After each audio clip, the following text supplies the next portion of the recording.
De volta com o nosso Gente que Faz, ao lado de Rogério Vitor Campos.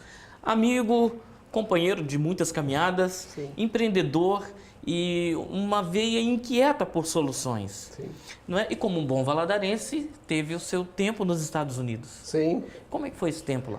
Bom, para ser um genuíno valadarense, você precisa dar uma passada lá, Tem né? que estar lá, Ou né? tem que ter parente lá. Porque Boston é um bairro de Valadares, É né? verdade. Quando você pisa no pé de alguém lá e vê que é brasileiro, você fala, ô valadarense, Oh, me desculpa. Desculpe, foi mal.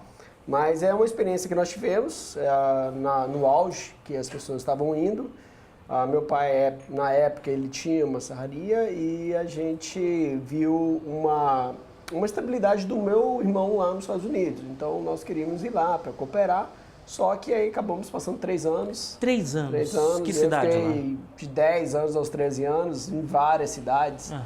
Então, os nomes eu não me lembro de qual mais não, mas eram cidades maravilhosas. E tivemos... Foi uma experiência boa. Foi uma experiência que até hoje eu tive que usar em alguns negócios por causa do inglês. Então, por causa do inglês, eu já lidei com alguns investidores norte-americanos, europeus, e com isso eu tive que usar meu inglês que eu aprendi há 20 anos atrás, entendeu? Um pouquinho mais, não? Por aí. Ó a maldade. Por aí, é verdade.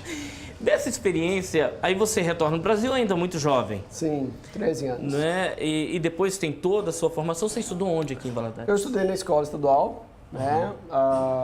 Eu tive lá bons professores, pessoas que não sabem o bem que foram plantados através das suas atitudes. Um deles eu lembro muito bem que eles falaram assim, olha, eu já tive aqui aluno que está trabalhando na NASA. Aí eu lembro que eu brinquei e falei assim, esse aí vivia no mundo da Lua, né? Então, mas a verdade é que esses professores, eles são os grandes norteadores para o nosso sucesso. Eu lamento muito eu não ter estudado adequadamente, esse foi um grande pesar, é algo que eu não consigo apagar da minha história, mas que me trouxe prejuízos estratosféricos. Embora eu tenha tomado repetido de ano uma única vez na escola estadual, por falha minha, por questão de não comprometimento, não enxergar o que aquilo estava me gerando no futuro. Hoje no Brasil, ele tem uma cultura bastante diferenciada dos Estados Unidos. Hoje os pais viram para os seus filhos e falam assim, olha, estudem para ter um bom emprego. Mas lá eles falam, estudem para gerir a sua própria empresa, para você ser dono do seu próprio negócio. E isso é o que distingue um país desenvolvido de um país subdesenvolvido. Porque nós fomos criados sempre com aquela cultura de enriquecer aqueles que estão em cima de nós. Estuda para ter um bom emprego. Ou seja, quem ganha com isso é o seu patrão. É quem está acima. É né? quem está acima. E lá não. Lá a gente sempre teve a motivação de estudar para ter o seu ser próprio... melhor. Para ser melhor e para ter o seu próprio negócio. Né? Então, assim... O que eu entendo é que essa visão, durante um tempo, ela estava apagada e aí eu falava, bom, o que eu vou fazer da minha vida? Então, na época, eu fiz um concurso interno num certo banco, passei e eu ia para a Feira de Santana. Então, meu pai, na época, ele era advogado, falou, olha, meu filho, você pode ir, conseguir um bom emprego lá, se tornar gerente daqui a 20 anos e depois eles te trocam por outro mais novo. Por outro mais novo, muito mais barato. Então, assim, isso me fez repensar a minha trajetória. Ele falou, olha, vem, fica comigo e você vai ser dono do seu próprio negócio. Então, isso começou a me motivar. Embora eu passei por muitas situações difíceis, longos anos trabalhando gratuitamente, e tem um livro, né, chamado Pai Rico, Pai Pobre, que fala o seguinte, trabalhe não para ganhar dinheiro, mas para aprender. E foi exatamente isso que aconteceu comigo. Eu trabalhei não ganhando dinheiro, mas aprendi. Ô Rogério, o que você fala é uma realidade tão presente no empreendedor brasileiro, não é? Porque o empreendedor norte-americano, sem querer fazer essas comparações de autodepreciação, não é isso? Não.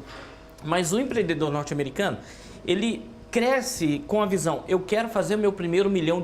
Sim. De dólares. Sim. Né? Essa Sim. é a visão dele. Sim. Então ele trabalha para ele Sim. e por ele. No Brasil, não. No Brasil, ele tem que trabalhar de graça durante muito tempo, ele tem que fazer de graça, ele tem que produzir de graça, ele tem que dar desconto. E é massacrante. E muitos, ao longo dessa caminhada, como empreendedores, vão ficando no caminho. Vão ficando pelo caminho. Verdade. Então, voltando a não serem empreendedores, voltando a trabalhar de carteira assinada, no negócio de alguém, até que de volta isso vem de novo e explode. Né? E você falou, eu tive que passar por essa situação. Vamos começar com conselhos?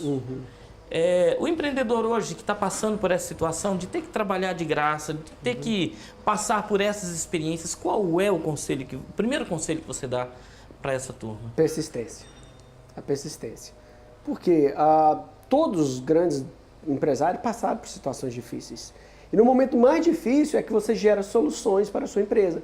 É que você vai fazer uma economia ali, é que você vai pensar numa nova ideia aqui, é que você se estrutura melhor porque essa empresa precisa da sua dedicação. E muitas vezes a empresa que está te gerando lucro, ela está indo no automático.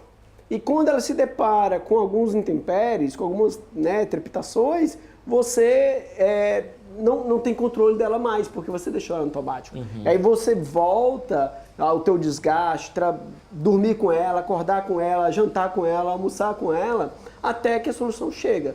A solução sempre chega. A questão é o tempo que isso leva. E o tempo, ele é determinado pela sua persistência, ele é determinado pela sua expertise, ele é determinado pela sua criatividade, ele é determinado também pela sua agressividade em abrir novas, em ser inovador e também ter uma relação com seus concorrentes, para saber o que eles estão fazendo certo e o que eles estão fazendo errado.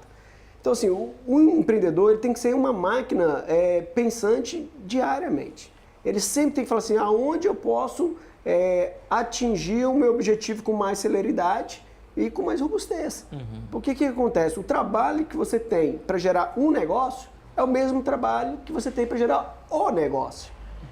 Entende? Então, você pode vender algo de R$100 que vai te dar o mesmo trabalho e algo de R$10.000 que vai te dar o mesmo trabalho.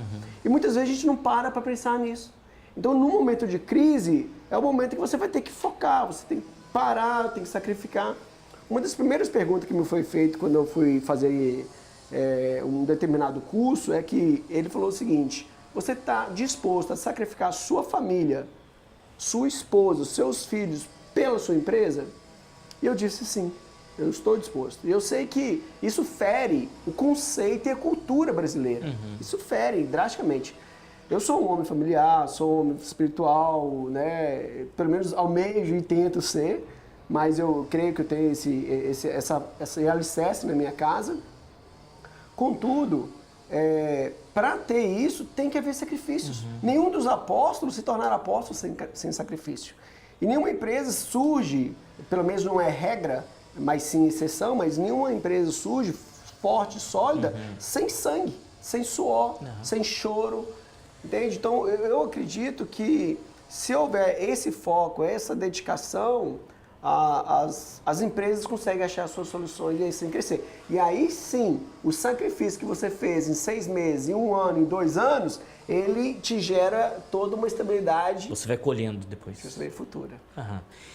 Curioso, né? Que essa pergunta é uma pergunta tão impactante que ela causa um impacto muito grande, porque justamente por causa da nossa cultura. Você está disposto a sacrificar a família tal, pelo trabalho? Aí você fala assim, não. É uma resposta até ingênua, porque não está disposto a sacrificar pelo seu próprio negócio, mas faz esse sacrifício pelo negócio dos outros. E outra coisa, indiretamente você sacrifica a sua família, porque você não tem dinheiro digno para ter um plano de saúde adequado, não tem dinheiro digno para você não ter, você não tem segurança adequada, você não tem um imóvel adequado, você não tem um carro adequado, você não tem as férias adequadas, ou qualidade seja, de vida. Você sacrifica ela durante o resto da sua vida, enquanto você poderia sacrificar ela durante o período da sua vida. Essa é a grande diferença. E outra palavra que o Rogério está deixando aqui que é muito forte, o mesmo trabalho que você tem para gerar um trabalho medíocre, sim, o mesmo esforço que você tem para gerar um trabalho medíocre, é o mesmo esforço que você faz para gerar um bom negócio. Sim, isso é uma verdade. Não é? O que o destaca de um empresário do outro é essa percepção. Essa percepção está certamente enraizada nos grandes empresários. Bacana. Olha, gente, esse é o Rogério Vitor Campos, esse é o nosso Gente que Faz. Nós vamos para o nosso terceiro bloco.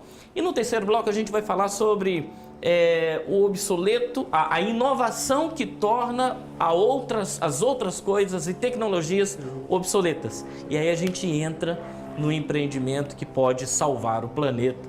né, com um tom de sustentabilidade. Isso vai ser no nosso terceiro bloco, fica por aí, a gente já volta.